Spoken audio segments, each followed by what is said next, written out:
Hello everybody and welcome to What Culture Gaming. I'm Ben, this is Jules. Hello. Jules is in the office now. Welcome Jules, how have you been finding it? Really good actually. I've only had 2 beatings from King Excellent. Ross. So, what we're here to talk about today is Ghost Recon Wildlands, which you have been playing. Not quite enough for a review just yet. We should be having our full review maybe in the next couple of weeks. But first impressions wise, please tell me what this game is.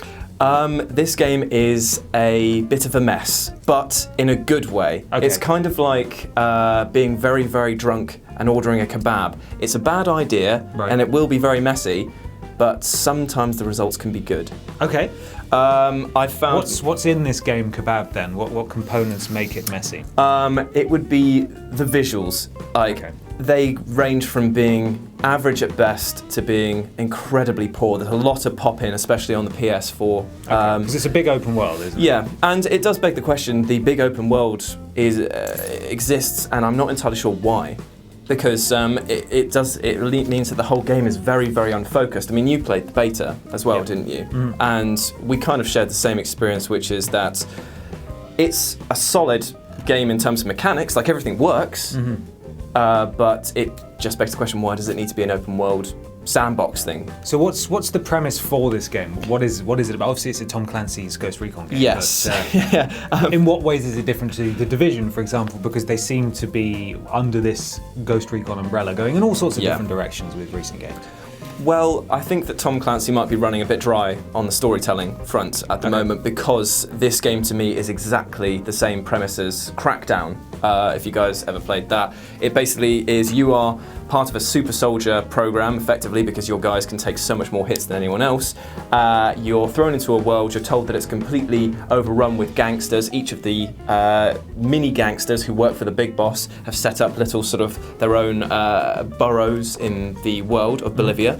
And you have to take them down one by one in order to destabilize the big boss man, who looks incredibly funny because he looks kind of like John Cena mixed with Jesus. Because he's bold, but he's got a giant sort of cross tattooed on his face, and you're just like, there are very few instances where I could imagine that would be a good idea. I mean, it would definitely mark you out and off the job list for a few places. Right, I mean, just for example, being the leader of a drug cartel would probably be one of the only applications for a face tattoo like that. It's a squad-based shooter though. It is indeed, yeah. The mechanics work that suggest that you are meant to play with up to 3 friends and go around tackling missions, destabilizing the corrupt government and the aforementioned big boss that's taking over the cocaine industries and whatever's in Bolivia, and then doing side missions to help a load of rebels assist you. It's kind of, the rebels are something that I do have a personal problem with, because you don't need them as much as they need you. It's that classic case of, you know when you played Far Cry? Yeah. It's that sort of thing of like, oh, we're about to topple this empire, but we can only do it with your help and only your help. And it's like, well, I'm just one dude and I'm doing just a lot. Guy. Yeah. Speaking of Far Cry, I certainly got the impression when I played the beta of this, but I don't know if maybe in the full release it's slightly different, but it feels like, and this has been systematic with a lot of Ubisoft games in recent years, where it feels like it's almost assembled on a factory line. Where it's like, we'll get the studio that does the open world elements from this to work on this, and we'll get the studio that does the shooting from this to work on this, and it feels like it's very modular. You can see the different Ubisoft franchises in this game. I totally agree with you, and that's my biggest gripe is that I think that the gelling of those parts doesn't work very well. You've got the shooting mechanics that have come across from the regular sort of Tom Clancy, Ghost Recon and Advanced Warfighter. It feels kind of like that when you're actually playing it. But that doesn't work in an open world as well as they would like you to believe. What it should do, in theory, is create situations in which you've got like a friend on a mountaintop with a sniper rifle, and you've got an explosives guy down the bottom setting up charges in case like vans of support come in, and then you've got another guy kicking through the window or whatever. That's what it should be. But what it actually turns out is, unless you've got perfect communication with your team, which does not happen on consoles, you end up with situations that are like, oh, my friend's just died.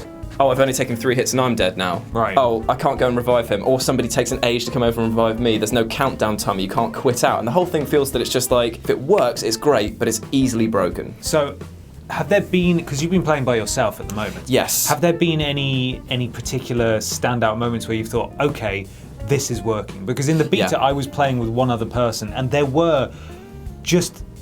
It's a solid game. That's the thing. It's a solid game. There's nothing really wrong with it. It's just not overly remarkable in terms of how it's presented. But there are fleeting moments of brilliance where things just do work. Like me and this is just 2 people out of 4. I was in a helicopter and he, jumped out, parachuted down. I landed the helicopter nearby and then set up a sniping position while he worked his way through the town tagging people. And we got through it like that. There are moments where it just feels cohesive and brilliant, but they're so fleeting. Have you had that happen yet? I have had that happen maybe 3 times online, and I've had it happen a lot more offline. For the simple point... With your AI? With the simple point that the AIs, while they are a bit stupid, they do follow the orders you give them. Right. Like when you're sending your drone up to go and tag all of the people around you, and you can do the synchronized shots where you can tag somebody for them to kill, that actually works so well because I was up in a church tower looking over a small village. There was some rebels that were being held in a prison, and I was trying to extract information from one of their sort of lieutenants. Okay. Now, I told my team to basically focus on the lieutenants while I went round and got the rebels. And once I got them unlocked, they got their own guns. They started a little firefight, and as soon as they started firing, all of my team broke loose and managed to kill them. That felt really cool. I felt like I'd had a hand in planning that. It never felt out of my control. Right. However, if you get spotted, everyone suddenly knows where you are.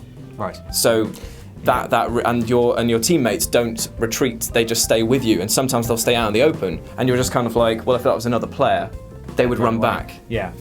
So maybe take you out of it sometimes. Yeah, it's kind of like it adds quite a lot being offline because you feel responsible, but at the same time you get annoyed more. Yeah. It's a very confusing game, but I was actually so much more surprised at how well this version handled than the beta. Okay. Because the beta I didn't have a fun time with. I really didn't enjoy it at all. I went straight into the online part rather than play offline, and I hated it because everyone just ran off, they did their own things, and it just felt like, okay, well now I'm more alone than by playing alone. Yeah. Well, I mean, we are planning this evening to have a massive nerd hangout and actually get What Culture Gaming together. So you, Scott, Peter and I are all going to sit in the same room with 4 PS4s and play this game properly how it should be. So we wanted to do that obviously before we then put out our full review. So we're going to experience it as probably the developers intended. I'm sure we'll have many more memorable moments than if we were all playing it separately on our own. Yes. And obviously being in the same room removes any aspect of difficulty with voice chat and so on and so forth. So it should be interesting to try that out. That room's going to smell so bad. It's gonna stink, but we're doing it for you. And our full review will be out, as I said, either next week or the week after. Yes. Whenever you've had enough time to get your head around it. But for now, I've been Ben from What Culture. This has been Jules from What Culture, and thank you very much for watching.